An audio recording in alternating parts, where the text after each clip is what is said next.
Bien, vamos a establecer aquí conceptos previos para poder nosotros definir qué es un líquido inflamable, un líquido combustible.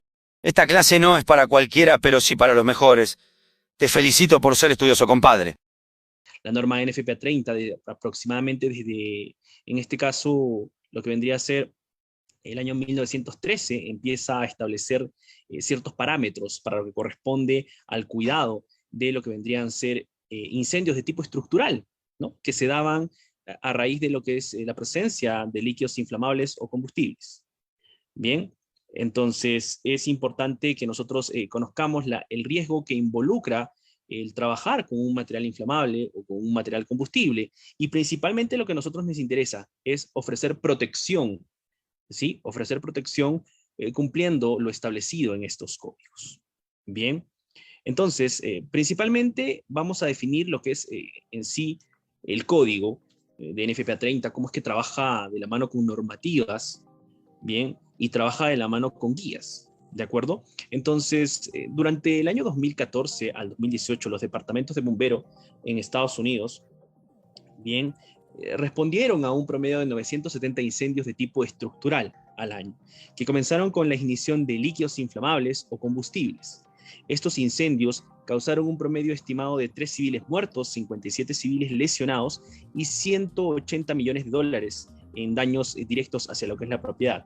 Bien, en este caso los incendios ocurrieron en propiedades de manufactura industrial, ¿no? De bodega, lo que incluye cámaras frigoríficas y en este caso hasta incluso tanques de almacenamiento.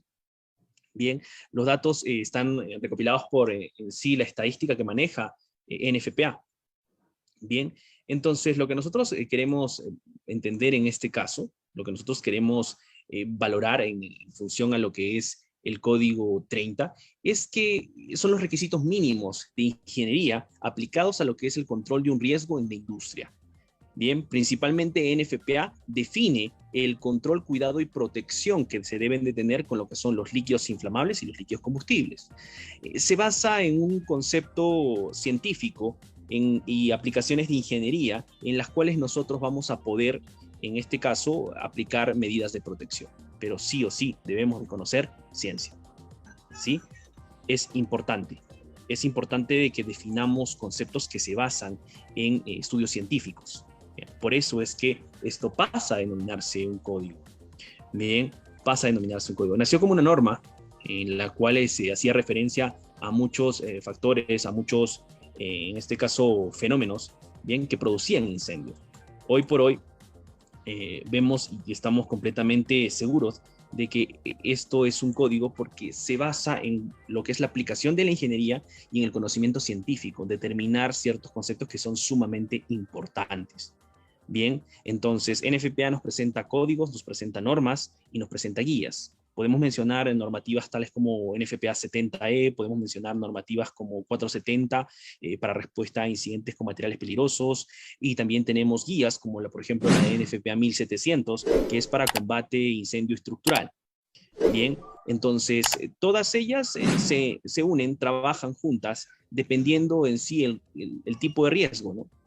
Bien, y nosotros vamos a aprender a definir en sí cuál es el riesgo que puede darse en caso de la presencia de un incendio.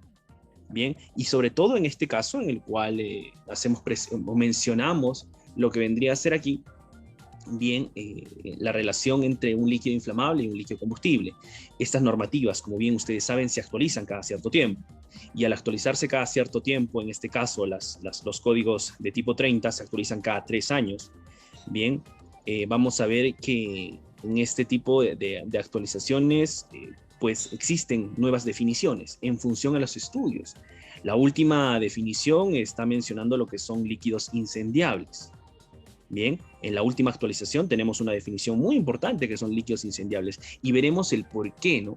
Y debemos también nosotros entender que en las actualizaciones de NFPA, ¿sí? En las actualizaciones de NFPA, los códigos o en sí lo que vendría a ser los conceptos no afectan a anteriores normas, bien, sino se basa en mejorar sobre una norma ya establecida. Antes yo tenía el concepto de líquido inflamable y líquido combustible, pero se hacía muy difícil que todas las personas que trabajan y tienen relación con estos materiales puedan definir cuándo es un líquido inflamable, cuándo es un líquido combustible.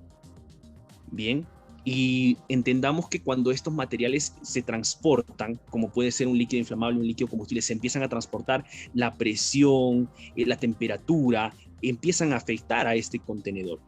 Entonces los riesgos cambian, se alteran, pueden que aumenten o puedan que disminuyen de alguna forma, puedan disminuir, y esto hace que la clasificación de los riesgos varíe. Entonces podríamos nosotros definir que un líquido combustible en ciertas condiciones se puede comportar como un inflamable, o podría en este caso cambiar sus propiedades para poder encender mucho más rápido, desprender vapores. Definitivamente sí. Es por eso que NFPA código 30, en lo que es la actual revisión, establece la definición de un líquido incendiable. Entonces yo no puedo hoy tocar temas mucho más avanzados en función de las actualizaciones si antes no conocemos la norma. Es por eso que yo mencionaba, ¿no? La normativa actual no altera ni de alguna forma desacredita a otras normativas en revisiones anteriores, ¿no? Entonces nosotros tenemos lo que es la normativa en sí en función a materia de prevención, que hace referencia al cumplimiento y exigencia que tiene que tener cada uno de estos en sí factores de protección. Bien, recuerden que NFPA fue creada para lo que es en sí la seguridad humana. Bien, y parte de ello tenemos lo que son los códigos. Bien, no sé, aquí yo tengo códigos en los cuales trabajan. Bien, los códigos trabajan en función a aplicación de ingeniería, ¿no? En función a lo que son pruebas y resultados científicos, los cuales nos permiten a nosotros estandarizar los procedimientos tanto de prevención como de respuesta a emergencia. Bien, entonces yo no podría decir que la norma establece que el líquido inflamable enciende a 37.8 grados centígrados para abajo. No podría hacerlo, no lo hace una norma, lo hace un estudio científico a nivel de laboratorio, ¿de acuerdo? Entonces, esto también que nos permite que entendamos que las pruebas se han hecho a nivel de laboratorio, que en condiciones adversas, en condiciones comunes, en condiciones a las cuales se estén expuestas en este caso, condiciones atmosféricas, estos podrían verse afectados.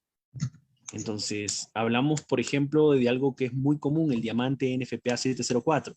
Nos mencionan por ahí el riesgo de la inflamabilidad, el riesgo a la salud, el riesgo a la inestabilidad. Entonces, hay ciertos líquidos inflamables que son muy inestables. Esta norma NFPA 704 se dio para lo que es la comunicación de riesgos en función a los líquidos inflamables y combustibles. Hoy por hoy se utiliza en toda sustancia química. Es importante que nosotros tengamos en cuenta que esta normativa, que trabaja de la mano con este código, bien fue diseñado para poder nosotros conocer que durante el transporte estos riesgos se van a alterar. Entonces no podríamos utilizarla en el transporte. Algo que pasa particularmente en Perú es que en este caso, bien, en sí la norma NFPA nos permite identificar, ¿no? En este caso la normativa NFPA 704, lo que son en este caso los riesgos, bien, y en ciertas condiciones, se puede dar lo que son la clasificación de peligros. Depende mucho de la competencia de la persona. Yo puedo conocer una sustancia química y conocer los riesgos que tiene esta sustancia química, pero si no conozco esa sustancia química, puedo de alguna forma entender los peligros a los cuales estoy expuesto por no conocer la sustancia química. Y usted puede ver modelos, tanto en lo que viene a ser el SGA, puede ver otros modelos de clasificación de riesgos químicos, ¿no? O sea, hablamos de líquidos inflamables y líquidos combustibles que no dejan de ser sustancias químicas, ¿no? Entonces, vamos a llegar a ese punto, vamos a revisar esa información, pero tenemos que definir en este caso que es un código. Bien, es un código que trabaja de la mano con otros códigos, por supuesto. Bien, que se basan en el cumplimiento de una normativa también. Para el factor de protección grupal, individual, en función de aplicación como normativa, trabaja con guías también. Entonces, es importante tenerlo en cuenta. Bien. No sabes qué hacer con tu vida, nosotros tampoco. Pero mejor suscríbete al canal de Todo sobre Extintores y sigue capacitándote de forma gratis.